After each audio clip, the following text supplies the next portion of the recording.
প্রশ্নতে বলা আছে 1250 টাকা বার্ষিক 3.3% সরল সুদে 1 এপ্রিল ধার করে 25 আগস্ট পরিশোধ করা হলে সুদ আসল কত টাকা দিতে হবে।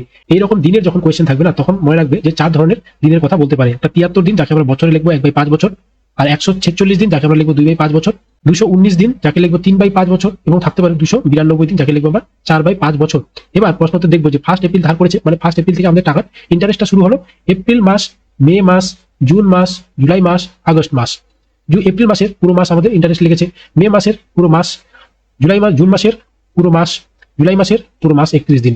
এবার আগস্টে 25 দিন অবধি আমাদের হয়েছে, কিন্তু 25 লিখবো না আমরা এখানে, ঠিক আছে? 25 লিখলে কিন্তু এটা ভুল হয়ে যাবে, কারণ 25 তারিখে আমরা শোধ করেছি, সেখানে আমাদের কত হবে? 24 দিন ধরতে হবে। এবার যখন আমরা সব অ্যাড করবো, 30 কত? 60 প্লাস 31 কত?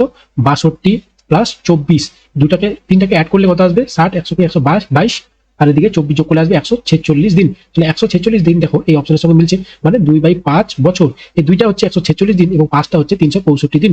5 মানে পুরো বছর, পুরো বছরে কত ইন্টারেস্ট দেওয়া হয়েছে? 3/4%। একে যদি আমরা ভগ্নাংশে নিয়ে আসি তাহলে কত আসবে? 3 4 12, উপরে 3 যোগ করলে হবে 15, আর নিচে আসবে 4%।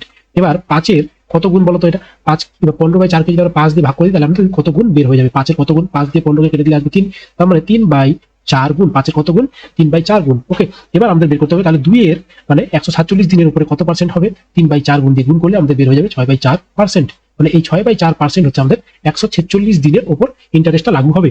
এবার আমরা বের করবো 1250 টাকার 6/4% সুদ। এবার যদি আমরা এই পার্সেন্টটাকে লিখি তাহলে কিভাবে লিখি বলতো? 6/4 নিচে চলে আসবে 100। এবার 2 দিয়ে কাটলে উপরে 3, 2 দিয়ে 4 কে কাটলে নিচে 2। এবার 2 দিয়ে যদি 1250 কে কাটি তাহলে আসবে 6 × 12, 2 × 4, 5 × 10। এবার যদি উপরে 3 দিয়ে গুণ করি 625 কে আসবে 3 5 15, 5 6 কে 7, 3 6 18। এবার নিচে থাকলো 100, তার জন্য আমাদের দুটা সংখ্যার আগে পয়েন্ট হবে। তাহলে এটা হচ্ছে আমাদের ইন্টারেস্ট। এবার বলছে সুদ আসল কত? আমাদের 1200 টাকা হচ্ছে আসল, প্লাস হবে তার সাথে 8 টাকা 75 পয়সা সুদ। দুটোকে অ্যাড করলে হয়ে যাবে 1268 টাকা 75 পয়সা। ওকে, তাহলে কত নাম্বার অপশনে আছে? এ নাম্বার অপশনে আছে।